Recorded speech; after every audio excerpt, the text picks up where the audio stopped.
कहते हैं कि अहंकार की कार से उतर जाओ और विनम्रता के विमान पर बैठ जाओ तो सुख शांति और उन्नति की मंजिल दूर नहीं है जो विनम्र हो जाता है।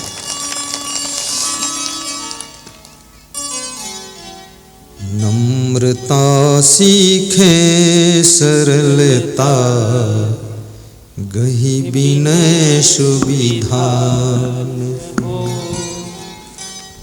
नम्रता सीखे सरलता गही विनय सुविधान। आपसे गुरुदेव विनती ये सदा निर्धार हो। आपके चरणों में गुरुवर नमन बारंबार हो। आपके चरणों में गुरुवर नमन बारंबार हो।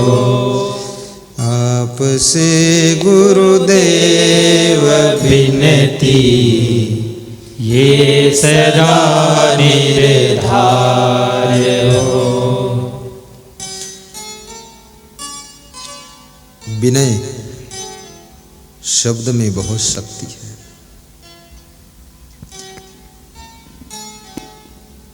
संतोष का गुण और प्रेम का गुण भी विकसित करना। मनुष्यों से भी प्रेम करो लेकिन पशुओं से भी प्रेम करो। अभी मैं तपोभूमि आश्रम नेपाल बॉर्डर अपने गुरु के दर्शन के लिए गया था। 26 और 27 जनवरी उनके चरणों में थे हम। तो वहाँ जो आश्रम है ना उसमें 3-4 मधुमक्खियों ने छत्ता लगाया है। मधुमक्खी जानते हो, वो शहद बनाती है। तो संतों ने मुझसे बताया कि छत्ता लगाया है। तो हमने संतों से कहा इनको छेड़ना मत। बोले ठंडी इनको बहुत लगती है। तो हमने कहा दूर से रजाई उठाओ इनको। वहाँ हमारे आश्रम पर बहुत ठंडी है, बहुत सर्दी है। 1.5-2 महीने सूरज निकलता नहीं, कांप जाती है हड्डी वहां। मैंने कहा मधुमक्खियों को भी रहने दो, इनसे भी प्रेम है। मनुष्य धरती का सर्वश्रेष्ठ प्राणी है। गायों से भी प्रेम करना, चिड़ियों से भी प्रेम रखना, कभी कभी उनको दाना चुंगा देना। और चिड़ियों को, मछलियों को, गायों को, बकरी बकरियों को कुछ खिलाना ना खिलाना, लेकिन इतनी जरूर प्रेम से कृपा कर देना कि उनको मारकर खुद न खा जाना। इतना प्रेम रखना, इतनी दया मया बनाए रहना। जियो और जीने दो का सिद्धांत लेकर चलना।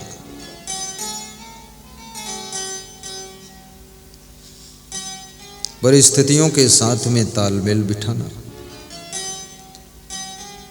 जीव मत मारो बापूरा सबका एक ही प्राण। हत्या कबहु न छोटी है जो कोटिन सुनो पुराण। जीव दया और आत्म पूजा, कहें कबीर धर्म नहीं दूजा। दया धर्म को मूल है, पाप मूल अभिमान। तुलसी दया न छोड़िए जब लग घट में प्राण। नच धर्मो दया समा। चाणक्य कहते हैं दया के समान कोई धर्म नहीं। धर्मो मित्रम मृतस्य चा। और मृत्यु के समय तुम्हारा मित्र यदि कोई है तो धर्म है। तुलसीदास कहते हैं परहित सरिस धर्म नहीं भाई। परोपकार से बड़ा कोई धर्म नहीं। स्वार्थ के लिए तो पशु पक्षी कीड़े मकोड़े चिड़िया सब जी रहे हैं, लेकिन थोड़ा परमार्थ के लिए, लोकार्थ के लिए, सेवार्थ के लिए, धर्मार्थ के लिए जो जिंदगी जिए उसी का नाम इंसान होता है, उसी का नाम इंसान होता है। जय। किसी के काम जो आए उसे इंसान कहते हैं, पराया दर्द अपनाए उसे भगवान कहते हैं। किसी के काम जो आए उसे इंसान कहते हैं। गाइए। किसी के काम जो आए, गाइए। उसे इंसान कहते हैं।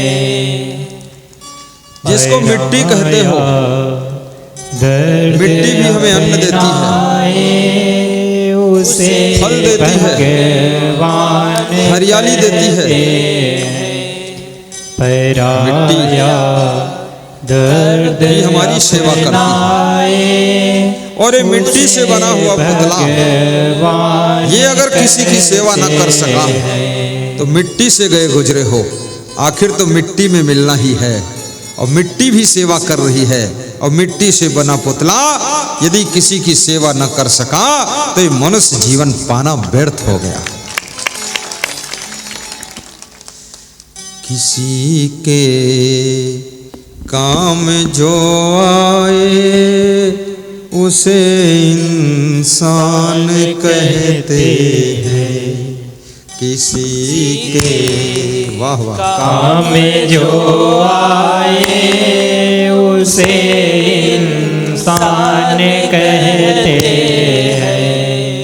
पराया दर्द अपनाए उसे भगवान कहते हैं। पराया दर्द अपनाए उसे भगवान कहते हैं। कौन है भगवान, कौन है शैतान, कौन है इंसान? जो दूसरों के दर्द पैदा कर दे उसे शैतान कहते हैं। जो दूसरों की दर्द की दवा बन जाए उसे भगवान कहते हैं। और जो दूसरों के लिए जिंदगी का वक्त निकाल कर जीना सिखा दे उसे संत महान कहते हैं। संत महान कहते हैं।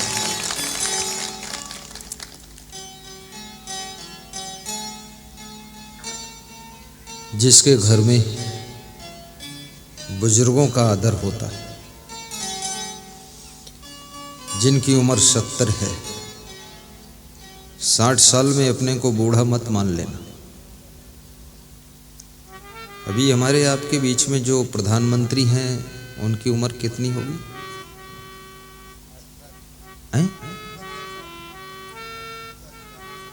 चलो अपन अपनी उम्र तो मालूम नहीं, उसकी उम्र क्या पता कितनी, लेकिन जो भी हो 70, 72, 73, पर वो तो पूरे देश को भी संभाल रहे। तुम कैसे मान लेते हो कि 60 साल में मैं बूढ़ा हो गया, टेढ़े टेढ़े चलने लग जाते हो, झुके झुके चलते हो? 70 साल तक तुम बूढ़े नहीं हो। अरे कितने नेताओं ने 70-75 साल में तो शादी किया है, तुम कैसे बूढ़े मानते हो? लेकिन इसका मतलब ये भी नहीं कि तुम यहां से जाओ तुम भी बुढ़ापे में शादी ढूंढो। नहीं नहीं, ऐसा मत करो। 70 साल तक तुम, 70 के ऊपर उम्र हो जाए, 70-80 के बीच में, तब तुम बुजुर्ग कहे जाओगे। 80 के ऊपर फिर तुम बूढ़े कहे जाओगे। 90 के ऊपर फिर तुम वयोवृद्ध कहे जाओगे। 100 के ऊपर फिर तुम जर्जर कहे जाओगे। जैसे मकान जर्जर हो जाता है, फिर जर्जर न जाने कब ये मकान गिर जाए। तो बुजुर्गों को एक बात का ध्यान रखना चाहिए। देखो, श्लोक पढ़ना न पढ़ना, रामायण की चौपाई नज़र कम है मत पढ़ो, लेकिन ये बात जो बताने जा रहा हूँ इसको याद रखना। कभी कभी अपने बेटे की प्रशंसा कर देना, धन्यवाद दे देना कि बेटा धन्य हो तुम। और कभी कभी यदि तुम सास ससुर हो तो अपनी बहू को धन्यवाद दे देना कि बहू लाड़ी धन्य हो तुम, जो मुझे बुढ़ापे में देवी के रूप में मिली हो।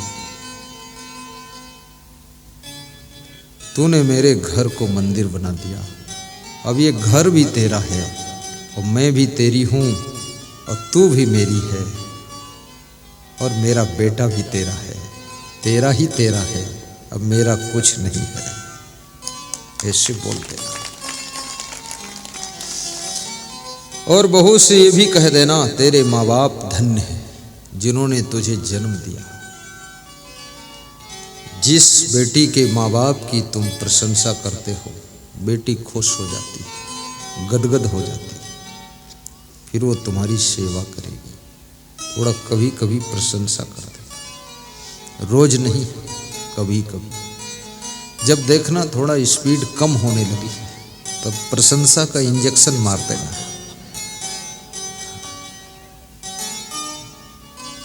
बहुत आपके अंदर प्रेम का गुण विकसित हो जाए। आदमी प्रेम का सागर है, तुम साधारण नहीं।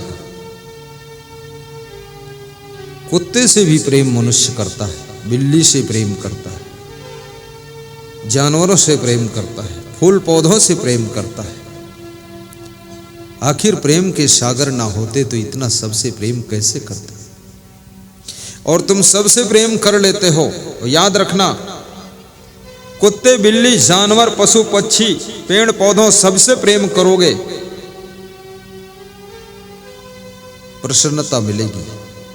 लेकिन जिस दिन तुम अपने परिवार से प्रेम करोगे, माँ बाप से प्रेम करोगे, सास ससुर से प्रेम करोगे और पति पत्नी प्रेम से रहोगे, बच्चों के साथ प्रेम करोगे, उस दिन तुमको महासुख की प्राप्ति हो जाएगी। उनसे भी प्रेम करो। कितने लोगों को देखो ना, अपनी पत्नी से मिलते हैं तो नाराज होकर मिलते हैं, गुस्सा में बात करते हैं, और दूसरे की पत्नी से मिलते हैं तो ऐसे मुस्कुराते जैसे इंद्रलोक से आए हुए इंद्र कुमार। ये क्या रूप है तुम्हारा? जिसने अपना जीवन तुम्हारे लिए न्यौछावर किया है उससे भी थोड़ा मुस्कुरा कर बोलो,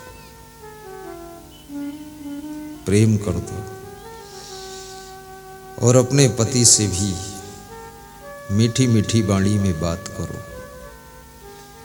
तुम्हारा पति बहुत थक जाता है खेत में काम करते करते, पुलिस की नौकरी करते करते,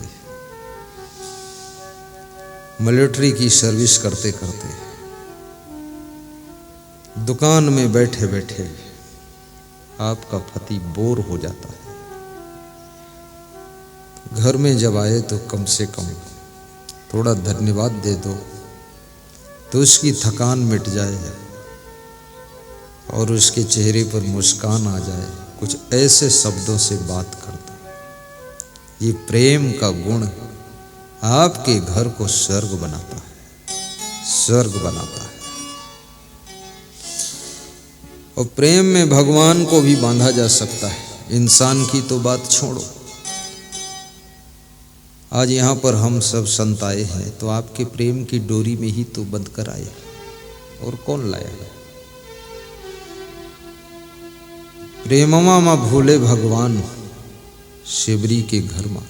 आज हमारे पास में लक्ष्मी नारायण यादव मास्टर साहब आए, खड़े ब्यावरा से, सुठालिया में घर है।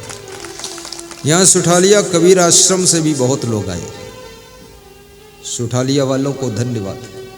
मास्टर साहब ने कम से कम 20 बार निवेदन किया, इधर से जब जाओगे तो ब्यावरा 10 मिनट अपने घर पे भी चरण पड़ जाए। बार बार निवेदन किया।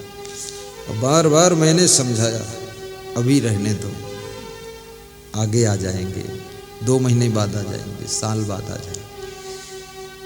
सुन लेते थे, फिर कहते थे वो तो वहीं से निकलोगे, बन जाएगा, चल देना। ये प्रेम है, गुरु से प्रेम। लक्ष्मी नारायण मास्टर साहब धन्य हो। मैं वादा करता हूँ आऊँगा आऊँगा आऊँगा, बैठो। परंतु ये भी कहता हूँ अभी नहीं अभी नहीं अभी नहीं।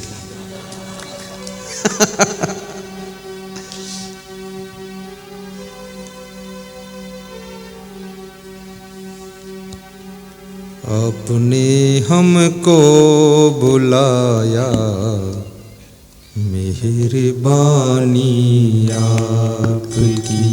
धन्य हो धर्मेश भाई। धर्मेश मुड़ के देखो, धन्य, बहुत अच्छी। आपने हमको बुलाया, गाइए, बहुत अच्छे लोग हैं आप, चुने चुने लोग। आपने हमको बुलाया, मेहरबानी आपकी। आपने सबको बुलाया, मेहरबानी आपकी। आपने सत्संग कराया, मेहरबानी आपकी।